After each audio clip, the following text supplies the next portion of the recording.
안녕하십니까, 박서윤 교수입니다. 이번 시간에 우리가 11번 문제 풀어보도록 하죠. 자, 할부금융이다. 할부금융은 뭐라 그러죠?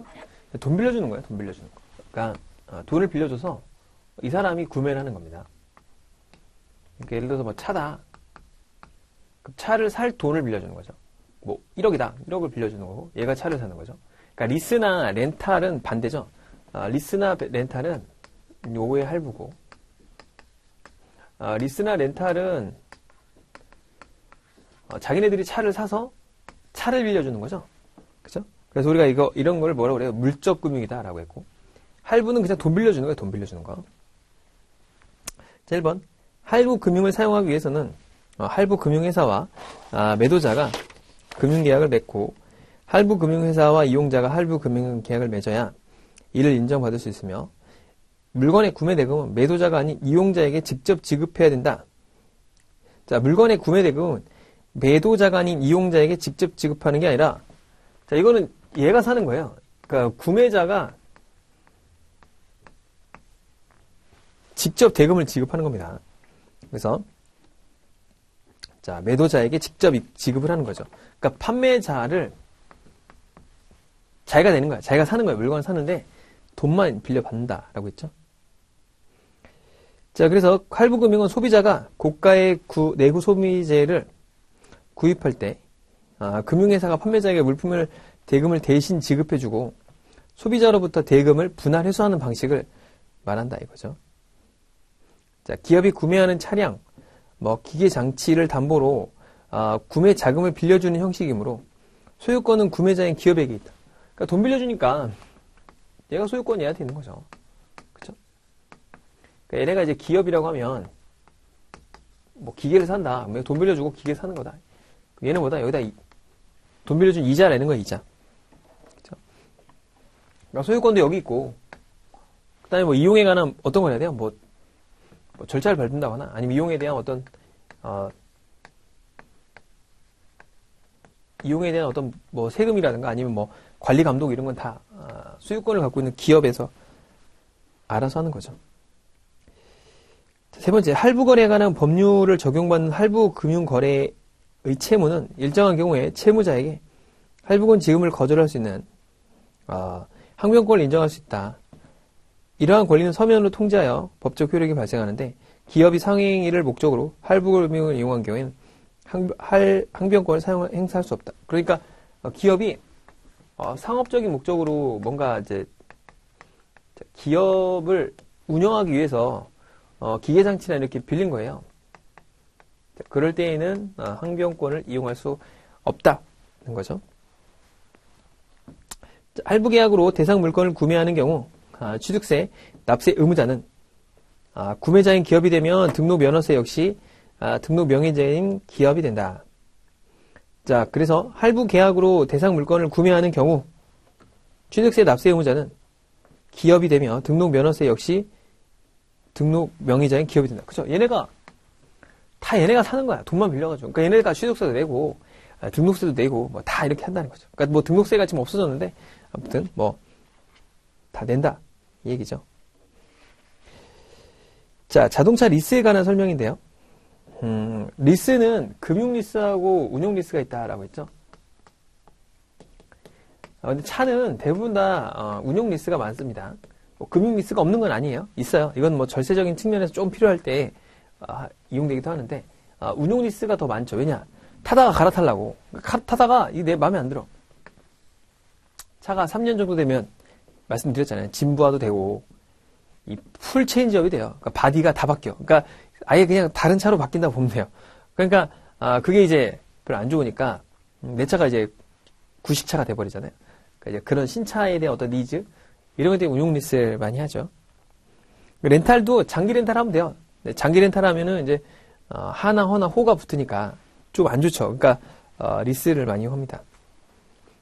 자, 리스 이용자 명의로 차량을 등록하는 경우에는 이용자가 리스 기간 종료 시 차량을 구입하는 경우를 대비하여 이용자가 취득세를 이중으로 납부하는 것을 방지하게 하여 취득세는 이용자의 명의로 납부하는 게 아니라, 일단은 이 취등록세 같은 경우에는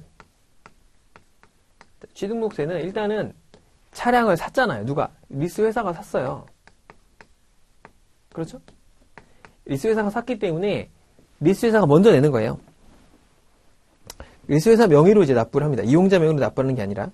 그 다음에 언제 이걸 이제 차를 사면 차를 구매하는 시점에서 바로 취등록세를 내야 돼요. 취등록세는 정부에 내는 거잖아요. 정부에 냅니다. 그럼 취등록세를 또 언제 내느냐? 소유권이 만약 운용리스라면 취등록세를 내는 일이 없어요. 또 낼 일이 없습니다. 왜냐면 소유권 바뀌는 게 아니니까. 자, 언제 바뀌냐? 소유권이 이전될 때 내는 거예요. 소유권을 리스 이용자에게 이전할 때 그때 실질적으로 또 취등록세를 내야 됩니다. 취등록세. 그때 이때 좋은 건 뭐냐면 예를 들어 볼게요. 차를 10년 탔어요. 10년을 탔어요. 그럼 얘가 계속 취등록세를 이제 10년 전에 냈겠죠. 10년을 타면 어떤 일이 생기죠? 이 차량 가격이 많이 떨어져요. 그죠? 감가상각이 되니까 엄청 떨어진다고. 떨어지면은 그 해당하는 떨어진 거에 대한 취등록세를 내기 때문에 굉장히 좀 적겠죠. 이게 한 7% 냅니다. 7%. 차량 가격의 7%를 내야 돼요. 그러니까 1억짜리 차면 700만 원을 내야 돼. 10억짜리 차면 7천만 원 내야 됩니다. 이게 뭐 좋은 차 타려면 뭐 돈이 많아야 되는 게 그런 거예요. 자, 그럼 7%를 내야 되는데 이게 이제 감가상각이 되니까 아무 1억짜리 차라도 10년 되면 뭐 1,000만 원, 2,000만 원밖에 안 하겠죠. 그죠? 그럼 700만 원 낼 거를 10년이 지나가지고 7%니까 그게 뭐 1,000만 원 됐다. 그럼 70만 원만 내면 되잖아요. 그러니까 팍 낮춰진다 이거죠. 그러니까 이런 절세 측면은 있어요. 이런 거. 자, 이런 장점이 있다. 그러니까 1번은 틀렸죠. 자, 이용자 명의로 등록하는 경우 리스 이용자의 고의 매각에 대한 대응이 어렵기 때문에 근저당권 설정한다고 그랬죠? 자, 리스를 하는 경우 등록 명의는 운용 리스와 금융 리스 상관없이 이용자나 리스 회사 명의로 등록할 수 있다라고 했죠. 자, 그런데 리스 이용자의 명의로 등록하더라도 리스 자동차의 소유권은 리스 회사에 있다는 게 판례예요. 그러니까 소유권 넘어가긴 하는데 돈을 다 낸 게 아니죠. 얘네가. 그러니까 이용자가 돈 다 내면 이건 리스가 아니라 구매죠. 그죠? 리스라는 건 빌려 타는 건데 빌려 타요. 빌려 타면은 소유권 누가 있느냐 따져보면 이전했더라도 누구 거다? 리스 회사 거다 이거야. 왜냐하면 이런 거죠. 예를 들어서 1억짜리 차면 1억짜리 차를 얘가 이제 빌려 타는 거잖아요. 그리고 빌리는 대가로 돈을 지불하는데 소유권이 넘어갔다 하더라도 뭐 얘가 여기 1억 다 주고 샀을 리가 없을 거 아닙니까? 뭐 이용한 대금을 넣었으니까. 그러니까 누구 거로 봐야 된다? 회사 거로 보는 게 맞겠죠. 그렇죠? 자, 그런 얘기입니다. 자, 다음에 자동차 보험과 관련하여 리스 회사에게는 리스 물건의 손해, 자기 차량 손해에 대하여 보험이 가입되어 있는지가 주요 관심사다. 그렇죠. 왜냐? 이 차량이 누구 거예요, 지금? 차량이 회사 거잖아요, 회사. 그쵸? 근데 보험은 누가 들어요? 이용자가 들어요, 보통. 자, 보험을 드는데 얘가 보험을 안 들었어요. 그래서 차가 손해가 났어. 만약에 차가 완전 뭉개졌습니다.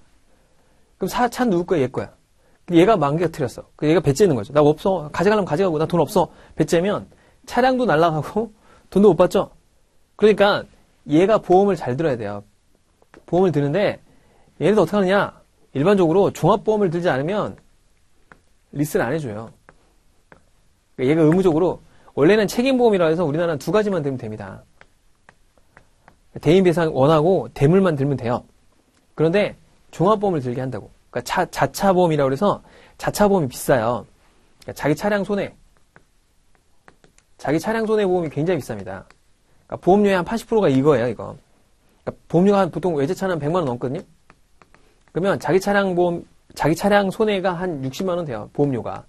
나머지는 짜잘해. 그렇게 비싸지 않습니다. 이게 비싸거든요. 그러니까 대인 같은 건 엄청 싸고 대물이 제일 싸요. 대물이 가장 싸고. 그래서 여기 싸기 때문에 이걸 무조건 들게 합니다. 왜냐? 얘가 차를 망가뜨리면 보험료 받아야 될 거 아니에요, 얘네들은. 그쵸? 자, 그렇다라는 거고요. 자, 리스 기간이 종료되면 계약 조건에 따라서 재리스를 하거나 차량을 반환하거나 매입할 수 있다. 그죠? 기간이 끝나면 차 가격이 10년 했어요. 그럼 차가 이미 많이 탈 때도 있겠고, 그래서 거의 폐차 직전 갈 때도 있겠고요. 그죠? 그 다음에 이제, 워낙 연식이 많이 떨어져가지고 사람들이 안 사요.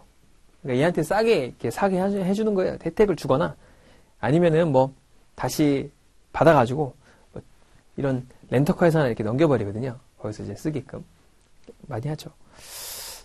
그리고 이제 리스 차량의 특징이 뭐냐면 특히 이제 운용 리스 같은 경우는 지차가 아니니까 막 몰아요, 막 몰아. 그렇지 않겠습니까? 내가 3년 뒤에 반환할 거야 이러면은 그냥 뭐 급정거에 급제동에 뭐 난리가 나릅니다. 그래서 차가 마모가 돼요. 그러니까 자기 차량 그렇지 않겠습니까? 자기 PC라고 생각하면 뭐 아껴 쓰겠는데 빌려가지고 어차피 돌려줄 거예요. 뭐 고장만 안 하면 되잖아요. 막 쓰는 거죠. 그래서 좀 마모 속도가 빠릅니다. 자, 그렇다라는 거. 자, 13번 문제를 보죠. 자, 리스 기간 종료 시 또는 그 이전에 리스 자산의 소유권이 리스 이용자에게 이전되는 거. 자, 운용 리스라는 건, 운용 리스와 금융 리스라는 건, 이제 선택하게 돼 있는데, 자, 금융 리스가 아니면 무조건 뭐라고 본다죠? 운용 리스라고 본다고 했죠?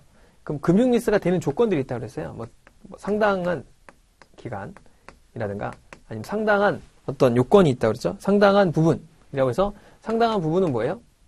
우리가 75% 이상을 차지하면, 뭐 기간이라든가 이런 것들이 75%를 차지하면 그거는 금융 리스라고 본다라고 했고,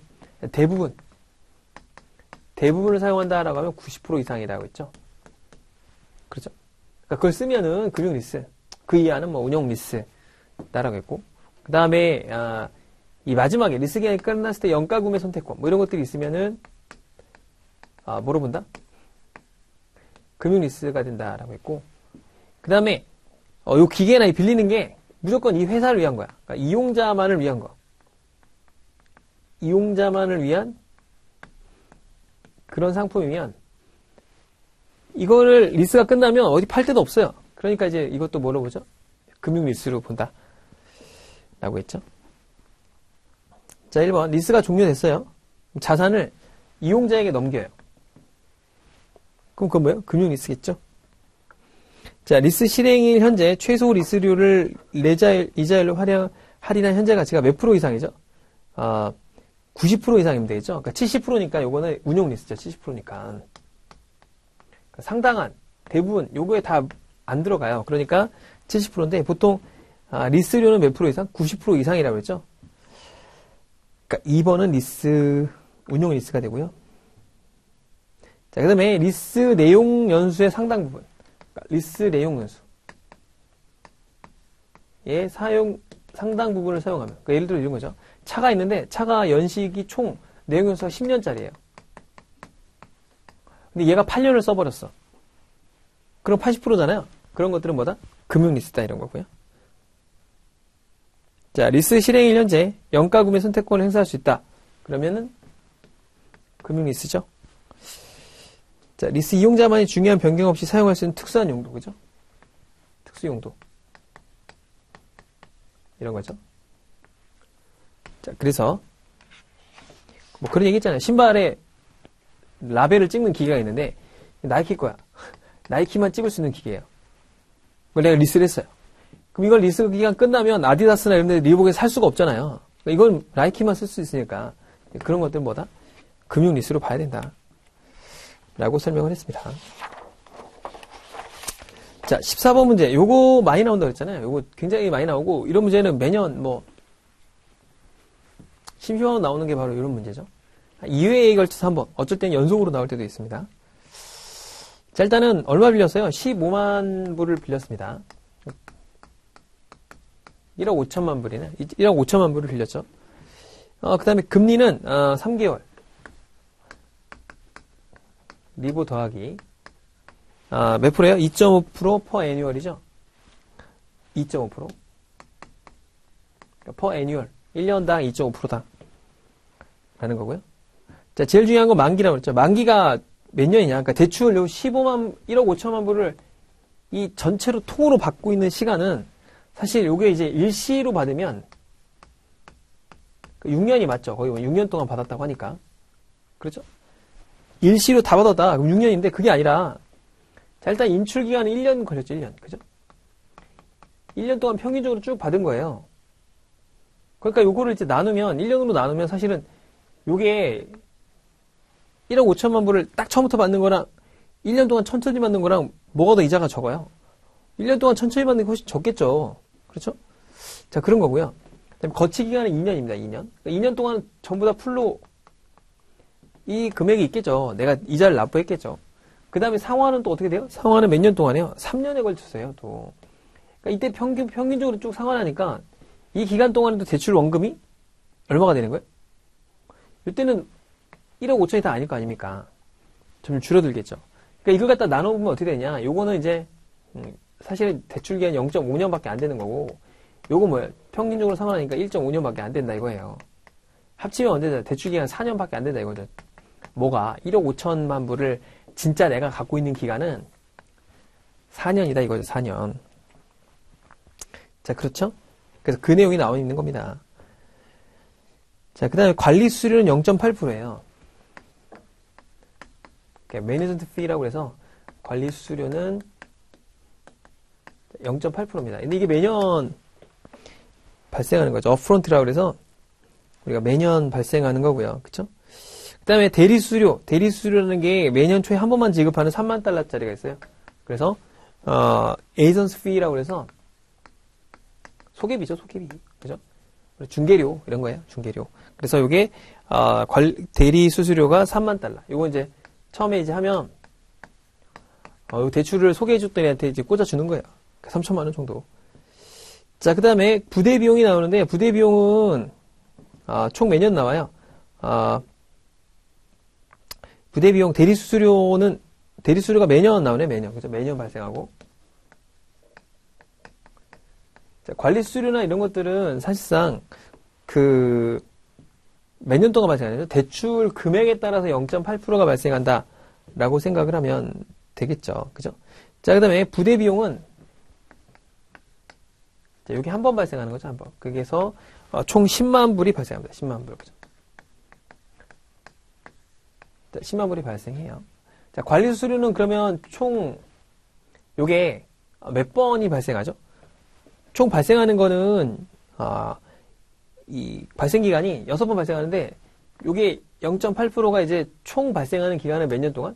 4년 동안에 대해서 나눠야겠죠. 왜냐면은, 요게 이제 전체가 0.8%가 발생하는데, 사실상은 몇 년이에요? 요게? 4년. 대출 기간은 몇 년이에요? 요 4년이죠, 4년. 그렇죠? 요만큼 발생할 거다. 그래서 0.2%가 발생을 할 거다. 이런 거고요. 그 다음에 대리수수료는 요게 이제 총 6년 동안 발생을 하죠. 그죠? 6년 동안 발생하니까 요게 몇 년이에요? 18만 불이 될 거예요. 근데 이걸 갖다가 몇 프로 나요? 요 1억 5천 원만 나눠보는 거예요. 그죠? 이게 총 발생하는 비용의 퍼센테이지죠. 수수료에. 근데 이걸 갖다가 몇 년 동안? 4년 동안 나눠보는 거죠. 이건 이제 총 6년간 발생한 비용이고요. 6년간 발생한 퍼센테이지가 될 테고, 요걸 이제 4로 한번 나눠보는 거죠.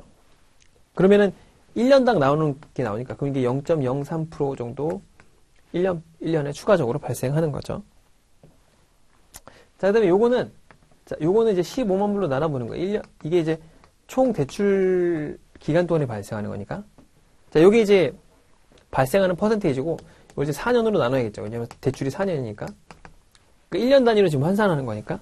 자, 계산하면 요게 이제 0.017%예요. 다 더하면은 얼마죠? 0.23에다가 17이니까 여기 계산하면 여기 0.2고요. 여기 0.03이죠. 그러면 0.247이죠. 그죠? 거기다 2.5%를 더하면 2.747%가 된다. 라고 돼 있죠. 이걸 더하면, 여기다가, 지금 여기 2.5%가 있었잖아요. 그죠? 여기다가 이걸 더하는 거잖아요. 0.247. 0.2747%가 되겠죠. 그러니까 3개월짜리 리보금리에 0.2747%가 된다. 그래서 핵심은 뭐냐면, 요거는 이제 매년 발생하는 거니까, 총 기간 동안에 발생한 게 얼마예요? 0.8%가 추가로 발생했으니까 4로 나눈 1년 단위로 환산한 게 요거겠고요. 요거는 3만 불이 매년 발생하니까 요건데 요걸 원금으로 나눈 게 전체 퍼센테이지가 될 테고 요걸 대출 4년으로 나누면 1년에 부담하는 건 0.03% 정도. 그 다음에 요건 10만 불이 한 번 발생하니까 1억 5천 달러 나눠서 4년을 나누면 요게 1년당 발생하는 이자 비용이죠. 그럼 요거 그쵸?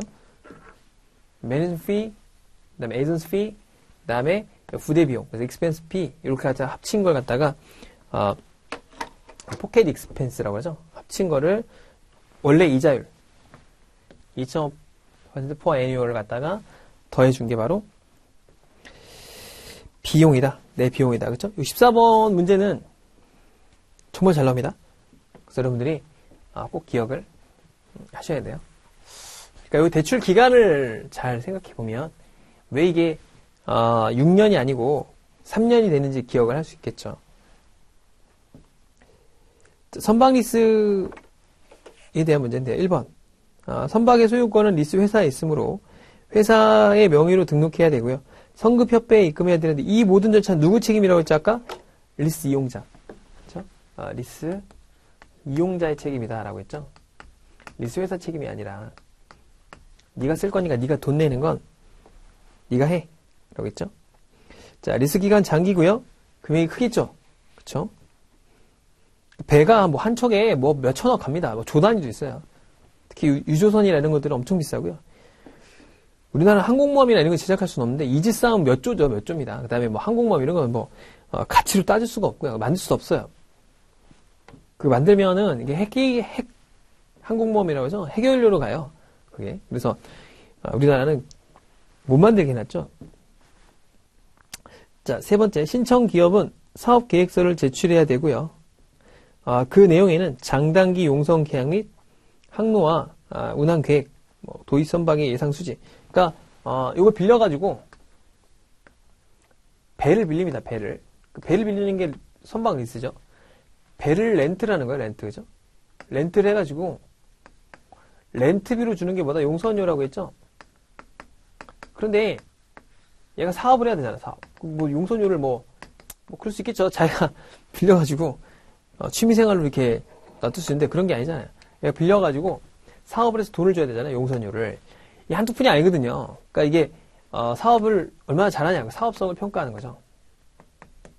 사업성을 평가하는 게 바로 이 선박 리스에 대한 내용이죠. 자, 그래서 사업계획서 제출해야 된다.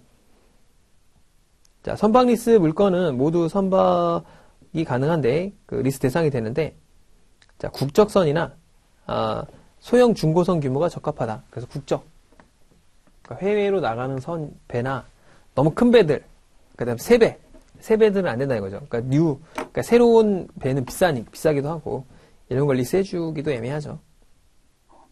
자, 리스 회사는 선박 보험 금액을 일정 금액으로 일반적으로 규정 손해금 이상 가입하도록 한다. 그렇겠죠. 배가 한두 푼 합니까? 그러니까 보험을 들어야 돼. 보험. 그죠? 이것도 배도 똑같이 뭐 여러 종류가 있어요. 자차, 그러니까 자기 배에 대한 자기 배보험, 타인 배를 손해 나면 대물보험, 그 다음에 뭐 사람이 다칠 수도 있죠. 그죠? 뭐 세월호 이런 거 사람이 다 죽었잖아요.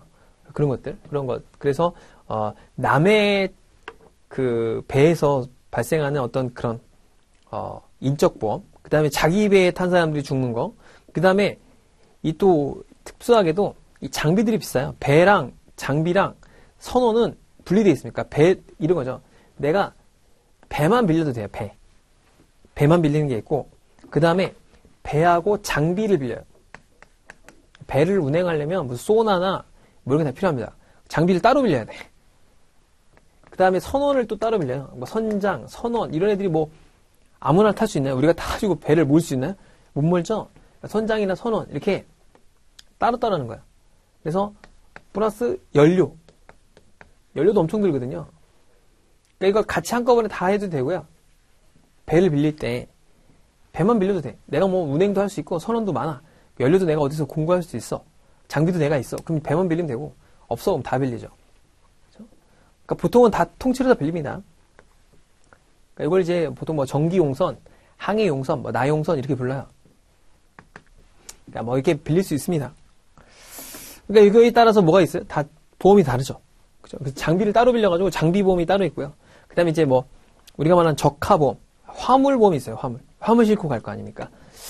화물이 깨지거나 이런 거에 대한 보험, 이런 것들이 있다. 그러니까 당연히 리스 회사는 배 빌려주니까 더 많이 빌려야겠죠. 더 많은 금액으로 보험을 가입하라고 하겠죠. 자, 시설자금 대출 신청 시 기업이 고려할 요소, 옳지 않은 것은. 그러니까 이게 이제, 시설자금 대출인데, 누가 책임지는 거예요? 누가 보는 거죠? 요 고려할 요소가? 기업이죠, 기업. 여기서 핵심은 기업이에요, 기업. 금융기관이 아니라는 거야. 기업이죠. 자, 1번 변동금리를 선택할 것이 고정금리를 선택할 것이 선택한다. 그죠? 변동이냐, 고정이냐, 선택하라 이거죠. 자, 그 다음에, 인출기간을 특정할 필요가 없다. 아니죠. 필요한 시기와, 아까 설명했죠. 필요한 시기와 인출기간은 일치시켜야 돼. 왜 그러죠? 돈이 많이 나가니까. 이자 비용이 많이 나갈 거 아니에요. 쓸데없이 많이 빌려놔서 뭐가 좋습니까? 이자 비용이 많이 나갈 테고. 그 딱딱 맞추는 게 좋겠죠. 너무 많이 받아놓으면 의심해. 왜냐? 니네 필요도 없는데 왜 이렇게 많이 가져가냐. 뭐 50억을 대출해가지고 통장에 넣어놓는 거예요? 그럼 미친놈이 어딨어요. 그쵸? 왜냐면 내가 돈 받는 건 없고 이자 비용을 많이 내는데 뭔가 이상하잖아요. 그쵸? 그러니까 정확하게 필요 시기와 인출 시기는 일치하게 돼 있고요. 그거를 사업 계획서에 내게 돼 있고 그만큼만 은행에 대출해 줍니다. 특징이에요. 자, 신청 금액이 변동하면 금융기관은 별로 안 좋게 본다는 거야. 니네 뭔 일 있어요, 그죠? 자, 그래서 산출 근거와 자료를 꼭 제시하고 확정 금액을 제시하는 게 좋겠죠. 막 계속 변해. 야, 처음에는 막 2천억 빌려줘. 아니야. 1,500이 낫겠다. 아니다. 1,700이다, 야. 아니야. 2,400이야. 생각해보니까 더 필요하네. 그러면 안 된다, 이거야. 그러면은, 은행에서는, 야, 니네 뭐 사업계획서를 제대로 한 거야? 니네 이거, 계획서 제대로 짠 거 맞아? 이렇게 한다는 거죠. 그쵸? 자, 그 다음에, 중장기 대출은 상환자금을 일시에 마련하는 것이 어렵죠. 왜냐면 이자 내기도 처음에 어렵죠. 왜냐면 공장을 세워서, 공장에서 뭔가 만듭니다. 그래가지고 뭔가 팔아먹기까지는 시간이 많이 걸리겠죠? 그러면 공장 짓고, 뭐 마케팅도 하고, 물건 어느 정도 보편화돼서 잘 팔리고 이런 데까지는, 좀 시간이 필요하니까. 그래서 원금을 갚을 수는 없을 거예요. 그래서, 만기 일시 상환보다는 원래는 거치를 좀 하고요. 거치 기간을 예를 들어서, 한 1, 2년 두고, 그 다음에 이제 상환을 하는 분할 상환 방식을 보통 많이 쓰죠. 그게 보통 맞겠죠. 그렇죠? 자, 기업은 부족한 운전자금의 조달, 장단기 차입금의 상환, 그다음에 설비 구매 이런 것들로 중장기 자금을 대출을 요청하게 됩니다. 자, 맞고요. 자, 리스 계약에 대한 내용인데 리스 계약이 체결되면 리스 회사는 제조업체나 판매자에게 기업이 신청한 기계 장비를 발주하여 구매하게 된다. 자, 리스 회사는 참고로 말씀드리면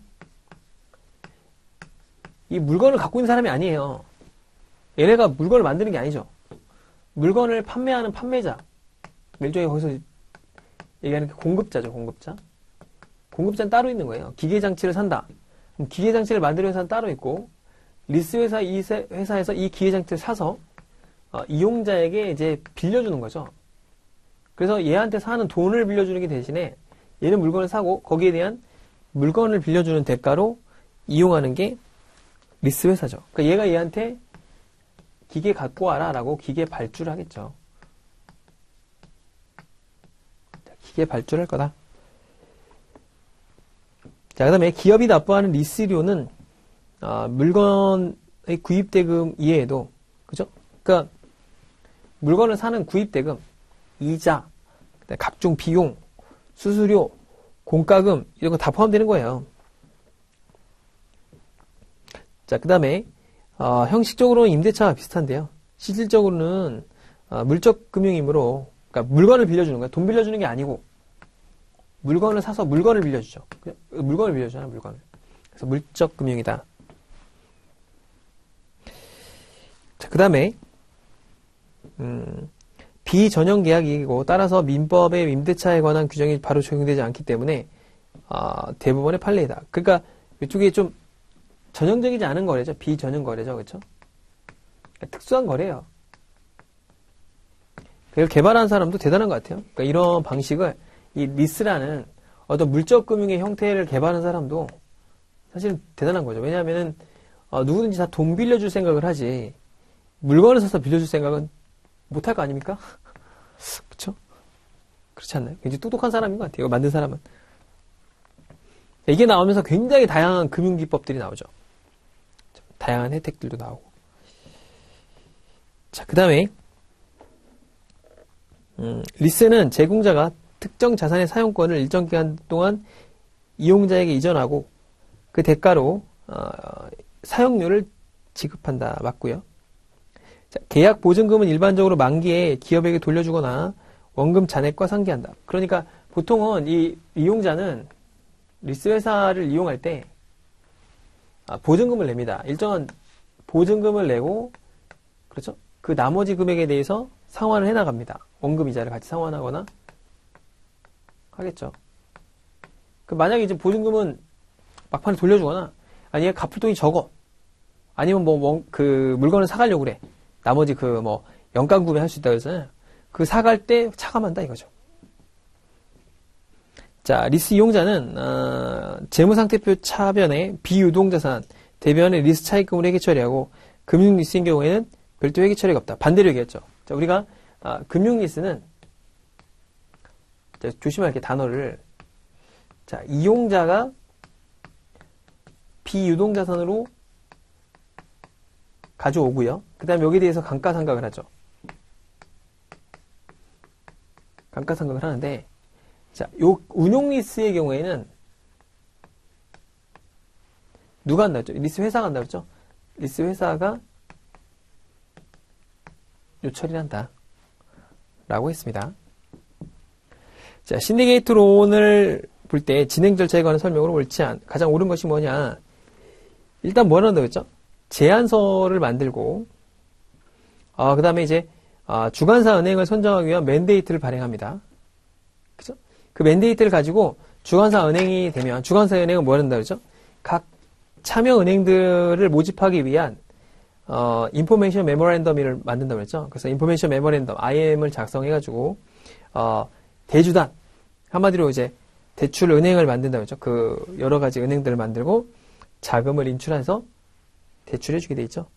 그러니까 제안서를 통해서 주관사 은행을 선정하는 맨데이터, 그 다음에 인포메이션 메모랜덤, 그 다음에 대주단 구성, 그리고 자금 인출이 되겠죠. 자, 그렇게 보면 좋을 것 같고요. 그 다음에 이제 직접 금융으로 넘어갑니다. 발행 시장으로 넘어가게 되면 증권의 이제 발행 시장을 보게 되면, 자, 우리 주식하고 채권이 있다고 그랬고, 주식에선 상장이 중요했다라고 했죠. 그 다음에 이제 IPO와 상장의 다른 점, 그러니까 채권을 발행할 수 있는 주체, 그리고 유가시장에서의 어떤 절차. 채권에서는 채권과 주식이 합쳐지고 있는 전환사채, 그 다음에 신주식과 부사채, 교환사채, 신종자본증권, 이런 것들이 중요하다라고 했습니다. 자, 증권 발행을 하는데 19번에 발행 시에는 뭐가 필요하죠? 증권 신고서가 있어야 된다고 했죠? 자, 증권 신고서를 안 내도 되는 경우가 있는데, 공모의 경우에는 반드시 신고서를 내야 되고요. 그 다음에 뭘 해야 되죠? 투자 설명서가 있어야 되는 거죠? 투자 설명서. 그런데, 신고서를 갖다가 발행해서 효력이 발생할 때까지 시간이 걸리니까, 요 증권 신고서를 제출하고 나서 투자 설명서 말고 뭐가 필요하다 했죠? 예비 투자 설명서나 간이 투자 설명서로 모집을 할 수 있다 라고 얘기를 했었죠. 지분증권 또는 채무증권으로 자금을 조달하고자 하는 경우에 반드시 투자 설명서가 필요하며, 그죠? 여기 반드시 있어야 된다라고 했습니다. 그러니까 요거는 증권 신고서는 사모의 경우, 그다음에 10억 이하의 경우에는 제출하지 않아도 된다고 그랬죠. 근데 이건 반드시 필요합니다. 요건 있어야 할 수 있다고 그랬죠. 그 다음에 효력이 발생하기 전에 청약 권유를 할 수 있는데 요 두 개를 할 수 있다. 예비나 간이 투자 설명서를 할 수가 있다.